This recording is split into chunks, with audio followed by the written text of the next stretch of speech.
Hello and congratulations on getting access to this video course on how to optimize your videos before making your YouTube videos live.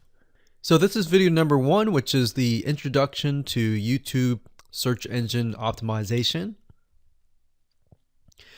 So I want to first start out by saying the goal is to focus on doing the right amount of keyword research and video file automation before actually uploading any of it to YouTube. So essentially this is all about what most people forget about doing before making their YouTube video live. Because if you think about it, most people think about, okay, what do I do after I upload this video? They don't really think about what they have to do before making it live. So this is not about what you can do afterwards, as that is a totally different focus, but rather before. So besides simple optimization, you really need to know that YouTube ranks the videos that people watch the longest. Meaning, let's say for example that we have a 10-minute video. YouTube looks at that video. They look, yes, at the likes, dislikes, and comments, but they also look at, okay, do people actually watch most of this video? And based on, let's say, 1,000 views, how many of those 1,000 views actually watched either 50% or 100%, or how many minutes total? 1,000 times how many minutes was watched. So they really look at how long people watch the videos as a whole. Meaning the more viewers and the longer that they watch, that will get you ranked up further and further up. So instead of focusing on, spammy tactics, tons of backlinks, and all of that, our goal here is to really focus on the user experience. So what I want to do now is give you a quick overview of what's inside this video course. This is, of course, video number 1. Video number 2 is going to be about competitive research, or in other words, researching your competitors to kind of get a better idea of why YouTube is ranking those videos. Video number 3, we'll talk about highly searched keyword terms and how you can find those for your product or service or whatever you're trying to promote. Video number 4, we'll talk about your title and your description. Video number 5, we'll talk about video file optimization. So we're going to optimize the actual file, because each file has essentially information in it. And of course, video number 6 will talk about why your thumbnail is important and how to make it professional and good looking. And video number 7 will talk about video length and why that matters. We talked briefly about it just now, but I'm going to dive in deeper in that video. And of course, last but not least, I'm going to give you a secret tip on how to outrank your competitors in video number 8. So before we get started, I want to talk about what you need to have in hand. You're definitely going to need your product or service and an idea of the niche that you're targeting. You also need to have a video that is ready to be uploaded. And with that said, let's move on to video number 2. Hello and welcome back. This is video number 2. So let's talk about competitive research. You see, the best way to understand how you can rank better is to know what is already ranking in your niche or your market. So what we want to do here is we want to analyze the videos that are on the top. And I want you to specifically look at what titles, what descriptions are they using, and what thumbnails are they using that are eye-catching. And what is the user experience like when you click through those videos? So let's go ahead and do some competitive research. So for the sake of making sure that we find YouTube videos that actually relate to promoting a product, what I want to do now is just to pick a product out of the blue and let's take a look at YouTube. So one product that I've been using for a while now, which has been really, really awesome, is called the Instant Pot. It's basically a pressure cooker that cooks food at a really fast rate. So what we're going to do is we're going to hop on over to youtube.com and we're going to type in Instant Pot and see what we get. So I'm not going to click enter just yet because I'm interested in getting an idea of what kind of potential keywords that we could rank on, or what potential videos that we can create. And we'll talk more about this in the next video. But for now, let's just do some basic keyword brainstorming and then, of course, do some competitive research. So Instant Pot, we got Instant Pot recipes, we got Instant Pot ribs, Instant Pot roast. So let's just click here and see what we get. Now we can see how to use Instant Pot has 316,000 views right here.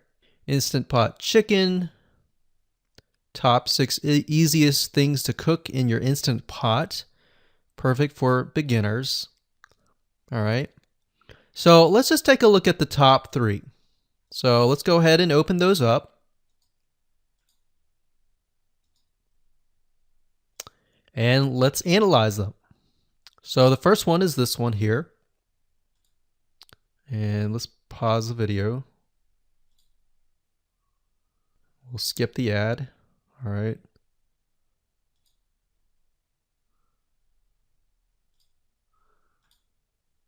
Okay, so how to use the Instant Pot 101 for beginners. So if we think about the type of audience that the Instant Pot attracts, it attracts somebody who has a busy life, who may be a beginner at cooking and just wants a quick and easy meal done fast. So we can see that. So one thing that I like to do is I like to copy the titles to Notepad. Just kind of get an idea of what we're dealing with. So that's the title. Looks like she's promoting an Amazon affiliate link. We can see that here, Amazon.To.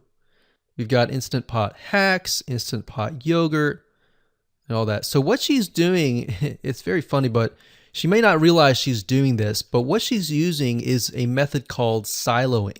And she's basically telling YouTube, hey, not only do I have this video on Instant Pot, I've got Instant Pot hacks, yogurt, recipes, and other recipes. So let's just copy that in here. So that's video number 1. So we're going to rank it from video 1, video 2, and video 3. Let's scroll down a bit. We've got 373 comments. I will say when it comes to YouTube, they're looking for engagement. So comments is good, likes are good, even dislikes are good as well. Even though dislikes are bad from a human standpoint, it tells YouTube that there is engagement. All right. So sometimes we're going to be able to view, we can't do it here, but sometimes you'll actually be able to view more data. But for now, you can't hear. Now, we can actually dig deeper if we want to. So let's just take a look at Natural Brittany's YouTube channel. Because when you're doing competitive research on YouTube, it's not just that particular video. It's actually the whole YouTube channel as a whole. The authority that that channel holds. So she has 116,000 subscribers. Click on the videos. She has a good amount of videos that talk about anything, looks like from cooking, from budgeting, from grocery, a lot of very similar videos. So let's scroll down. And now let's go ahead and take a look at the second highest ranking video. So if we go back over to here, and this is the Instant Pot chicken, cook with me, meal planning, meal prepping, Sunday setup. So let's go here, take a look.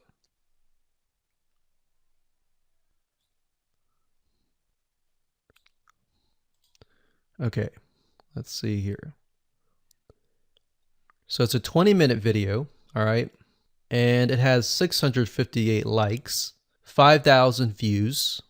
If we take a look at this video here, this has 320,000 views and 7,000 likes. Now, notice how it says 13 minutes here, and notice how it says 20 minutes here. We'll go back to this later on. All right, so we'll talk more about why a certain amount of time of your video is important, why the timing is important. And why is it that this lady has only 5,000 views, whereas the other lady has 300,000, and this lady is ranked right below that lady? All right, so why is that important? And why does that correlate to the time? So we'll talk more about that later on. But for now, let's just do competitive research. We're not trying to figure things out right now, and go from there. So if we take a look at the description, it says cook with me as I try a new recipe with Instant Pot. So the description contains the keyword. Sunday setup. Looks like she's got some Amazon links. And if we think about Instant Pot, who could it be targeting? All right, so this lady calls out people who are trying to prep on Sunday. So if we can get an idea of who it's targeting mothers, it's targeting people who are busy, who maybe only have time on Sundays to set things up. And chicken is a common thing, so maybe she's getting a lot of clicks. We don't know exactly, but we know that the headline and the description work together in getting clicks. All right, back over here, this is the third one. So let's take a look at this one. So this one is 8 minutes, but it has a lot more views than those other two videos, but it's shorter. It's shorter, but it has longer amount of views and it's third. It's got 11,000 likes and 633 dislikes. If we scroll down, we can see that it has more comments than the first one. So why is it that the first one is number one and this one is the third one and it has more views and more comments? Well, we don't know exactly why, but I have a hunch as to why that is, which we'll talk more about ranking and what Google and YouTube is looking for later down the road. So that's that. Let's just copy that title. And I'm going to go ahead and pause this video and we'll copy and paste that information to the notepad. Okay, so I went ahead and copy and paste the information. So this is video 1, this is video 2, and this is video 3 down below. So let me make this bigger so we have this information. So as we're kind of analyzing the competitor, we want to save this for later, but can you kind of see a similarity here? So this is calling out the target audience. This is calling out the people who are busy essentially. And top 6 ways, top X ways, top certain number ways is always a good title. So perfect for beginners. So if you can imagine, we already see that this title has beginners. This one's calling out perfect for beginners. And this one essentially is calling out people who are busy. So it's a target audience. So that's key. So having this in hand gives you a better idea on what potential titles and descriptions that you can have. Now you can do some deeper dive competitive research using specific tools. And one specific tool is called Social Blade. So that's socialblade.com, as you can see here. And I like to use this to kind of get a better idea of the YouTube channel as a whole. Because what you're trying to figure out is, did this person rank because their channel as a whole has a lot of traffic? Or did this person rank simply because of the titles and the description? So there's many factors that come involved, but let's take a look at Naturally Brittany. So let's go ahead and copy this. And you basically want to come here and type in the username of the YouTube channel. So we'll go ahead and click this here. Okay, so we can see here that this is Naturally Brittany, 116,000 subscribers. She's got 19 million video views. So that kind of gives us an idea of how easy it is to break through. Is it easy? Is it going to take a little bit work or what? So let's just go ahead and open her up, and let's do the same thing with the other videos. So this one is marriage and motherhood. We got that here. So she has 7 million video views. So it's about half of what we saw earlier. And this one is called Six Sisters Stuff. And this one has about 9 million video views.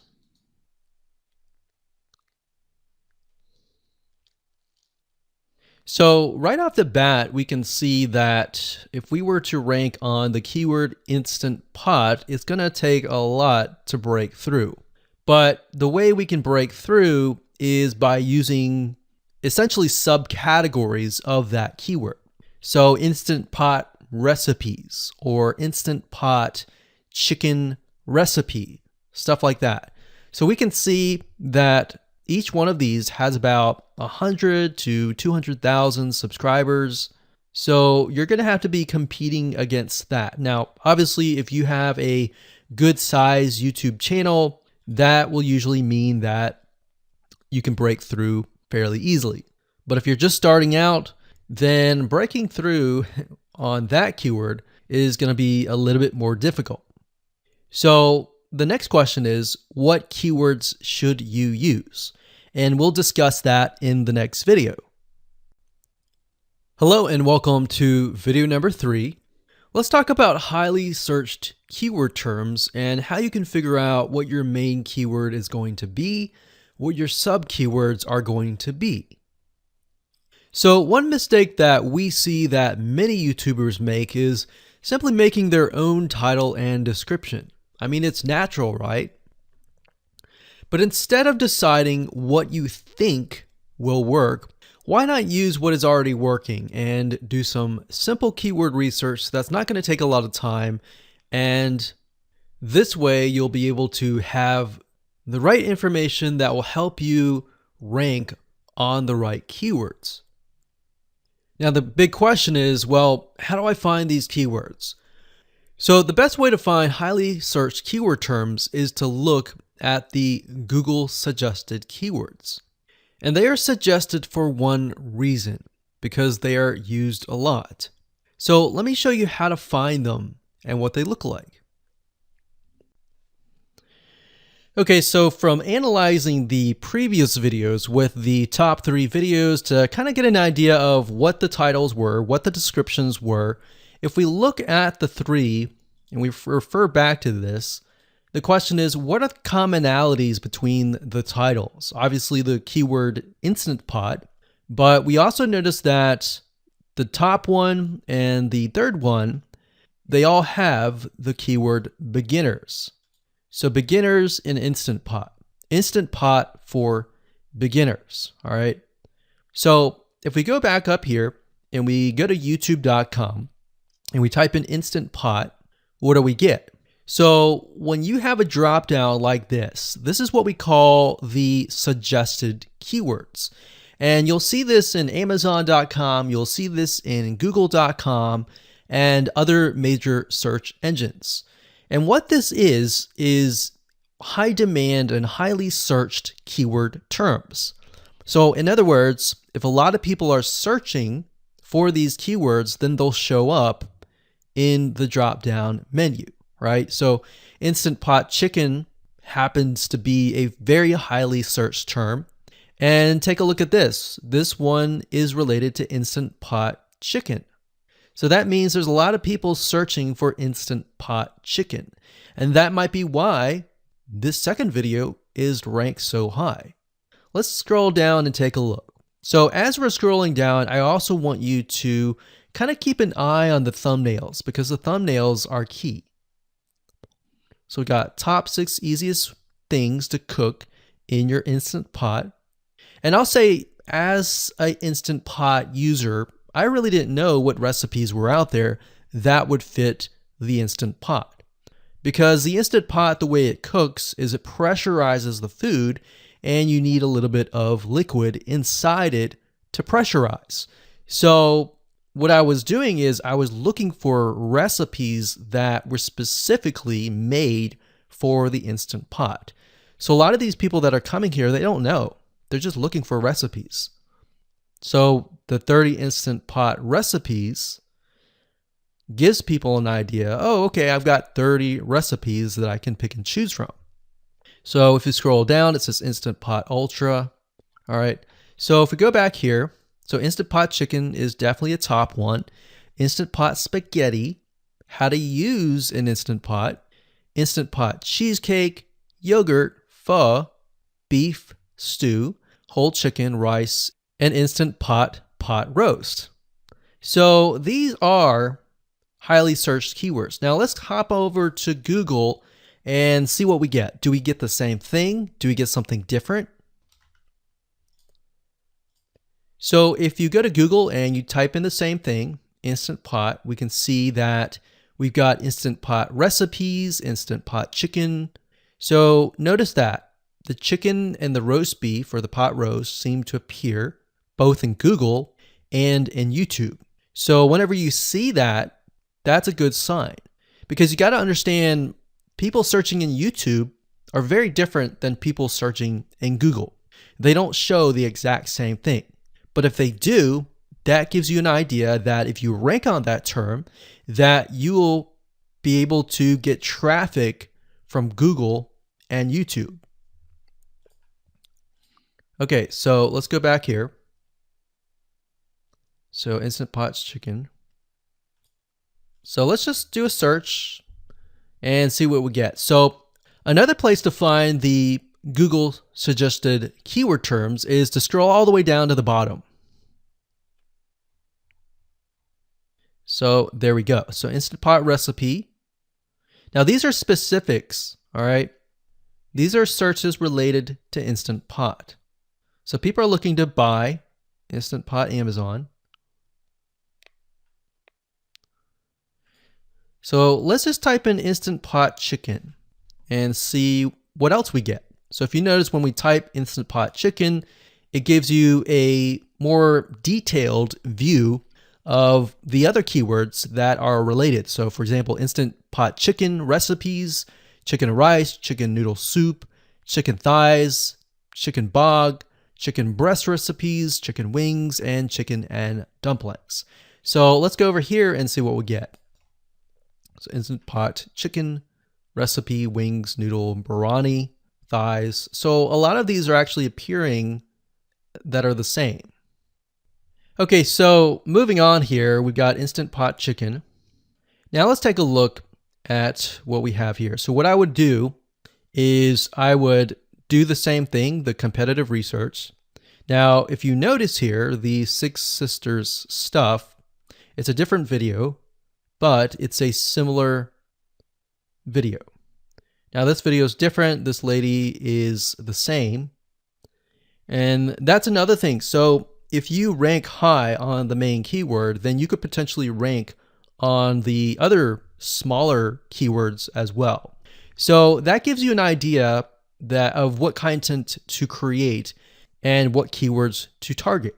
So we could potentially make it about Instant Pot Chicken. And what I would do is go back here. Let's say we want to title it the Instant Pot Chicken. What I would do is I would scroll here and take a look at questions people are asking. So how do I cook chicken and potatoes in Instant Pot? How long does it take to cook chicken pot, Instant Pot? We scroll down, and what I would do is grab these keywords. So I would grab these keywords.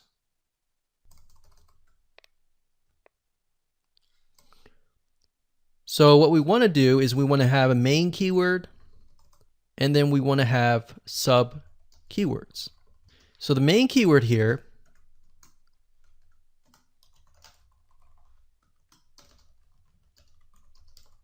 would be Instant Pot Chicken. And then the other ones would be Instant Pot chicken and potatoes, and all the rest here. So having these in hand will give you a better idea on how to go about creating your titles and your descriptions so that you can target specific keywords, and that you're not like any other YouTuber who is simply making up titles and descriptions just out of your head. So this way you can be strategic and rank effectively. Hello and welcome to video number 4. In this video, we're going to talk about your title and your description. So let's take what you have gathered in the previous video and let me show you how to properly create your titles and descriptions. So when it comes to creating titles and descriptions, we simply need to do what we did in the previous videos, which was the competitive research. And as you can see here, we have the videos 1, 2, and 3, the top number 1, number 2, and number 3. And of course, we have the main keywords. So we have this main keyword here. So that's definitely going to be in the title. And then of course, if you noticed, the target audience was beginners. So essentially what you're noticing here is that people are calling out the audience, and then of course they have the keyword in the title itself. And then of course you want to make sure that title, main keyword, and target audience is also going to be in your description. Now, what I like to do is I like to go look at magazines in that niche. It doesn't necessarily have to be exactly, in this case, Instant Pot, but it needs to be somewhat of that genre. Now, one thing that I noticed was when we took a look at the Instant Pot chicken, you could write out something like top 6 easiest things. So instead of things, you could say chicken recipes or pot roast recipes to cook in your Instant Pot. Or you could say something like Instant Pot chicken dash top 6 easy recipes, or you could use a number. People like numbers, especially knowing that somebody gets an Instant Pot for the sake of saving time. You could say top 6 easy chicken recipes that take less than 30 minutes. Now, obviously, that's a little bit long, so let's head on over to Google here. So like I said, I like to use magazines. Magazines do a great job in creating titles. So as you can see here, I typed in Instant Pot magazine, and to the right, you'll notice that there's Instant Pot all-time recipes. So let's just go ahead and open that in a brand new window, like so. So it looks like we have to pay, but let's just go ahead and click the free sample. So we can see Instant Pot's all-time best recipes. So you could do something like all-time best chicken recipes, or Instant Pot dash all-time best chicken recipes, or all-time best chicken Instant Pot recipes. So obviously here we're not going to copy word for word because that's plagiarism, but we're going to use something different. We're going to tweak it around. What we're looking here is for headlines. So let's go back here. So it says Everyday Instant Pot, 115 delicious, family friendly pressure cooker. So we can say Everyday Instant Pot, 6 delicious family pressure cook recipes. So Everyday Instant Pot chicken, as long as the word Instant Pot chicken is in there. So we got 66 Instant Pot recipes that put your pressure cooker to work. So we could say something like 6 Instant Pot chicken recipes that take less than 15 minutes. And yes, believe it or not, Instant Pot can literally cook something like a pot roast within less than an hour, or sometimes half an hour. Because it's a pressure cooker, it cooks a lot faster. So that's what I like to do, is I like to take a look at magazines. So it doesn't necessarily have to be Instant Pot in this example. It can be another food magazine. So essentially that's how to create the titles. As far as the description goes, if you take a look at what they've written here, the first one that's ranking really well, as you can see here, we've got Instant Pot 101 for beginners. So you'll notice that they are trying to target the keyword Instant Pot 101 for beginners. So they've stated that in the title, and they've also put it in the description. So it says everything you need to know about how to use the Instant Pot in a beginner Instant Pot recipe. So notice that they use the keyword beginner Instant Pot twice. And then, of course, they got Instant Pot hacks, Instant Pot yogurt. And what they're essentially doing here is they're linking to other related videos. Now, Google's smart enough and YouTube's smart enough to have an algorithm to read the description and think, okay, they've got other videos that they've created that are related to Instant Pot. This video must be good, or this channel must have a lot of relevant information. So we're going to rank it a little bit higher because it's going to give people what they want to see.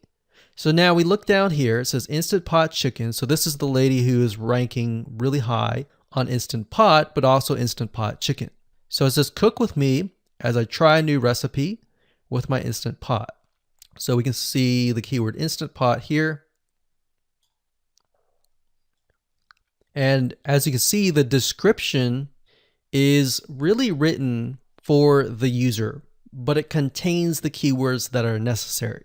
So you don't need to write something like Instant Pot Chicken or something that's just a bunch of garbled information. You want to make sure that the title and the description attract people first and foremost, and then embed the keywords within. So the third one, we got top 6 easiest things to cook in your Instant Pot, perfect for beginners. So it says, today I'm sharing with you the 6 easiest things to cook in your Instant Pot. So you can see here, the title is here, but the title is also in the description. It says, now these are perfect if you are just starting out or even had the Instant Pot for a while. So you can see the keywords that are embedded, but it's really written for the user. And that's the way it should be, because the title and the description will actually show up in the YouTube search engine, as you can see here. So we've got the title, we've got the description. So we want to make sure that the first sentence in your description is catchy as well. Hello and welcome to video number 5. Let's talk about video file optimization. Did you know that all files contain data that tells YouTube what your video could be about?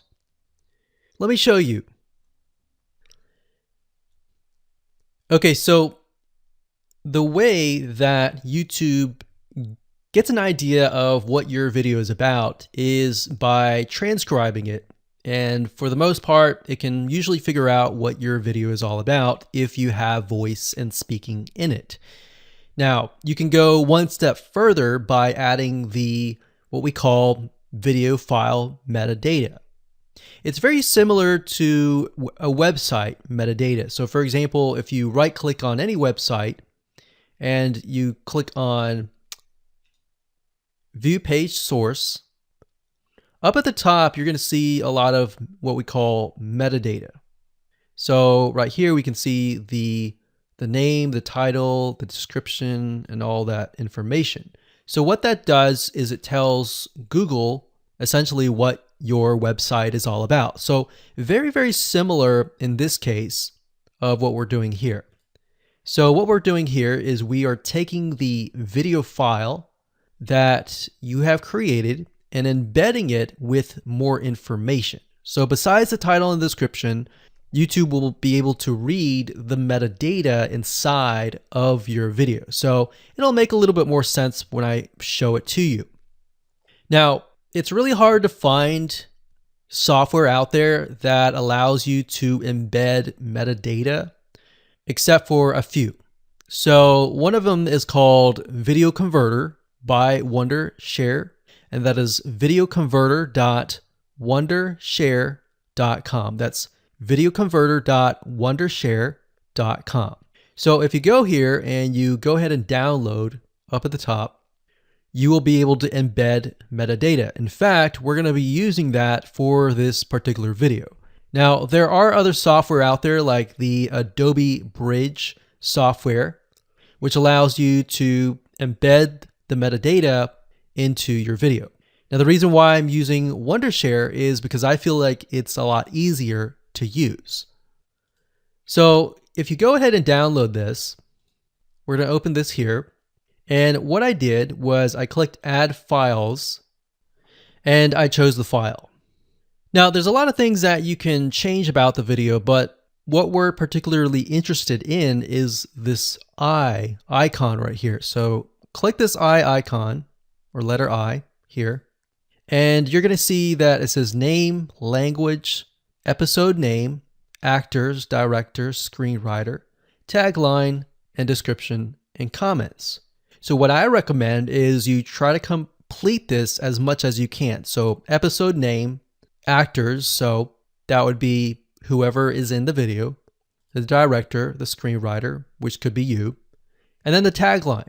What I would do is the tagline be your title, and then the description be your description. So whatever you're going to upload to YouTube, put this as a title and put this as a description. And then for comments, I would put something like keywords. And all you have to do is click save, convert it, and done. That's the reason why we're using Video Converter, because it's just so much easier. With Adobe Bridge, it's easy too, but there's a lot of more options and very easy to get confused. So once you're done with that, you save the video. Your video has the metadata inside of it, and all you have to do is simply upload it to YouTube, and that's it. Hello and welcome back. This is video number 6. Let's talk about your thumbnail and why that is important. You see, since our goal is to get more clicks or more views to your YouTube video, we have to rely on attracting viewers. So if you think about it, the thumbnail is the first thing people see as they are scanning to find what interests them the most. So in other words, if you think about it, if you go to youtube.com and you type in a keyword, you're going to see all the results with thumbnails, the titles, the descriptions, and all of that. So that's the first thing that they see. So let's discuss what your thumbnail should contain and what's working in your market and how to figure that out. So when it comes to having a thumbnail, you want to make sure that it is eye-catching, meaning it shows somebody what they want. So if Instant Pot Chicken is your main keyword, you want to make sure that your thumbnail has something in it that entices them. So it's good to have the keyword or the title in it. So you can see right now the way YouTube works is they have an initial title or an initial thumbnail, and then after that you can see motion. So if I put my mouse over it, you can actually see part of the video, which makes it a lot more engaging. So as we scroll down, the initial thumbnail that this woman uses is the Instant Pot. And then this one here, it says Instant Pot recipes. So Instant Pot. So we can see the ones at the top definitely have the Instant Pot in it, or a word that's chicken, or a picture that has chicken in it. So it fits the keyword. Now, if you're not a professional, thumbnail artist or anything like that, there are different sites that you can use to get these created. Now, bear in mind that you never want to use a thumbnail that is clickbaity or that lies to somebody, because if they click on it and then the video is nothing like the thumbnail, then guess what? You might get tons and tons of clicks and perhaps views, but you're not going to get people watching your video, which is very, very important, which we'll discuss in the future videos. But for now, there are different elements that you need. So what I recommend is you go to a site called creativemarket.com. That's creativemarket.com. There are other sites like graphicriver.net, but over time we've realized Creative Market has a lot of really good designs. So what we can do here is in the search box, we're going to type in YouTube thumbnail. And we're looking specifically for templates that we can use for the thumbnail. So it says YouTube thumbnail pack. Let's go ahead and open that. There's one here. There are end cards, but that's a little bit different. That basically comes at the very end of your video. So we got urban thumbnails, different types of thumbnails. But the reason why I like Creative Market is buying templates for specifically YouTube thumbnails is going to make your life a lot more easier, especially if you can make it professional. The more professional it looks, the more professional your viewers will click through. So if we click on this, we can kind of get an idea of what we're dealing with.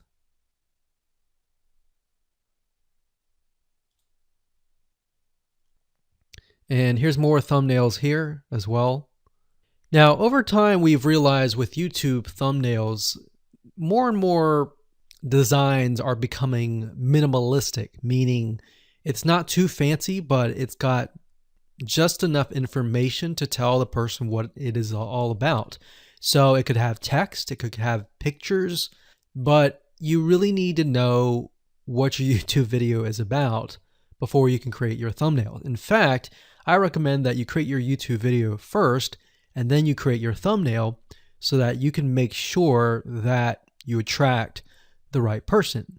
Now, what we found a little bit of a technique is to create a thumbnail that is related to essentially the end, meaning if you're creating an Instant Pot chicken recipe, you might want to show the chicken already cooked.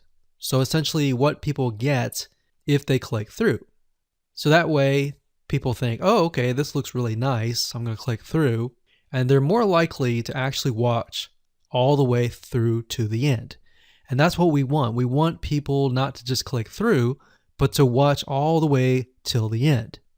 And that's actually going to help us with the ranking.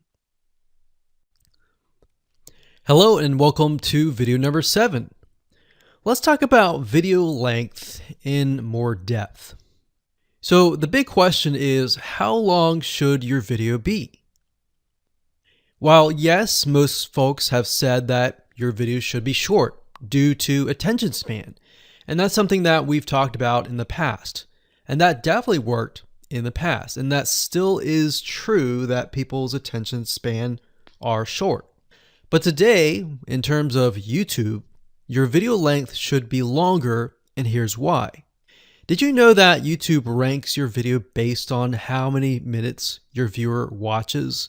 We talked briefly about this in video number 1, but I want to talk about why that is the case.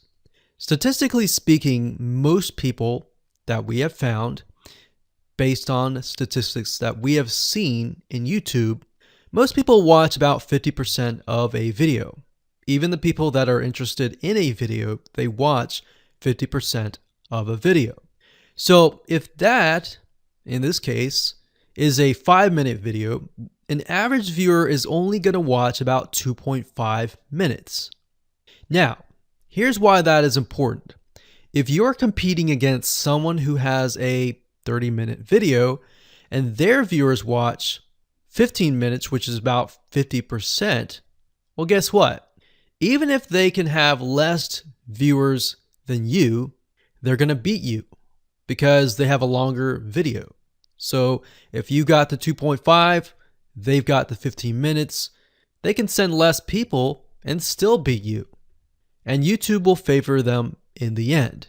Now that of course is assuming that the views are legitimate and people are actually watching. And that's why user experience is so important. So to give you some real life practical application, let's hop on over to YouTube and I'm going to show you proof that this works. Okay, so let's take what we learned and what we just discussed and apply it to some real life practical application. So if we head on back over to youtube.com, we type in the keyword Instant Pot recipes, we can see this one, and this one. So let's go ahead and open these up. So we got this one, and this one. So that's 1, 2, and 3. The first one has about roughly 8 minutes or 9 minutes. We'll say 9 minutes. The second one has about 27 minutes. And the third one has about 20 minutes. Okay. So essentially the second and third have about double the amount of time. So like we talked about, most people watch about 50% or less, and then they quit. That's the average, right? So if that's the case, this person here, even though they have more views, see that? 800,000 views, even though they have more views, they're competing with somebody with a 30-minute video. Essentially, it's 27 or 28, but close to 30. So if we round that, we'll just say this is 10, this is 30, and this is 20. All right, so let's keep it at even numbers. So if that's the case, there's 4 minutes here, 15 minutes here, and 10 minutes here. So this means that the person with the less amount of minutes, they're going to need a lot more views and a lot more people watching it. So in total, if this person has, obviously this person's number one, but what I'm saying here is because YouTube looks at how many minutes are watched, if this person had 800,000 views, and this person had only half of that amount, but had more than double this amount, this person right here would most likely rank higher. So see that? Only 100,000 views, 15 minutes. This one here, 20 minutes, only 6,000 views. So you might ask, well, shouldn't this be maybe number one? Not necessarily. If we really look at it, so we've got 800 times 4 minutes, and that's not going to be exact. I mean, we could even take 500. And this is definitely going to be number one. And this is definitely going to be number two based on the information. But this person, because they have a long enough video, even though they have less amount of views, they're still able to rank pretty high. So this is based on one of our YouTube channels, which has over 9 million of minutes watched. And based on that, that's what we've seen. Now, there's other factors like likes, dislikes, comments, and other things like that, titles and descriptions. But that's a big, huge ranking factor because it legitimately tells Google and YouTube, hey, this YouTube video is legit. Not only people are clicking on it, they're actually viewing it. And they're viewing at least about 50% on average. So that's why the video length is important. Now, you don't want to make a long video just to make a long video. You want to make a video that has really good content. And that's the goal. It's not based on spammy backlinks or anything like that. It's based on providing real value. Hello and welcome to video number 8. So just want to say congratulations on reaching the end of this video course. We're going to talk about a secret tip that you can use to outrank your competitors. So we briefly talked about why having a longer video was important, right? So one secret tip that we can give you is that what we have found that works is the following. Longer videos in the sense of live streams, which means you get on YouTube and you talk to people live. You have webinar replays and videos where people expect them to be longer. So in other words, people are expecting these to be longer. If you make a normal video that people expect to be 5 minutes and you make it an hour, then you're not really going to hit that 50%. But when you have a live stream or a webinar replay, usually people typically expect it to be at least 1 hour. So because people expect it to be 1 hour or longer, they expect to take time out of their busy schedule to actually watch your longer video. And what we found is these work really well compared to the average video. So let's discuss what you need to do in terms of software or even web applications that you need to create live streams and webinar replays. So in order to create a YouTube live stream, you're going to need to have a broadcasting software. There are many. You can go to YouTube and type in live stream, how to set it up, and there's a lot of videos on that. But this is one particular one that we have used and that has worked really, really well for us. It's called Open Broadcaster Software, and it's free, best of all. And that is located at obsproject.com. So as you can see here, there is versions for Windows, Mac, and Linux. So it's simply as easy as downloading and you can start streaming. So the reason why you need this software is basically what it does is it connects to the YouTube live stream system. And when you're ready, you click record and you're good to go. Now, I'm not going to go in depth on how to use this product just simply because there are so many different options and so many different ways of using it. Now, like I said, the tip is when outranking your competitors to have longer views. This is good for kind of a face-to-face talking head type long video. Now, if you want to use a camera, you can do that. If you want to do something like screen capture, meaning you're going to show your screen, then you're going to want to use something like GoToWebinar. And you can go to gotomeeting.com/webinar to do that. Another tool that we have used, which as of now, it is free, and who knows, it could change. So GoToWebinar does cost money, but it's a nice way to kind of engage with people. So this is the route that I would go if you are engaging with people.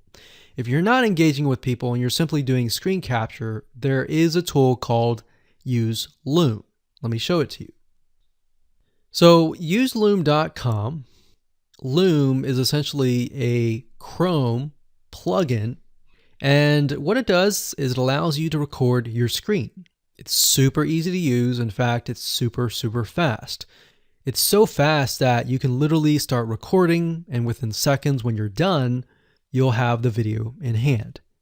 And you can download the actual video file to your computer really fast. So those are the three options that I would go to, and really depends on the avenue that you want to take. So like I said, create a longer video, but just don't create any content. Make sure that the content is valuable, because you want to make sure that people watch all the way through. Or if not, watch at least 50%.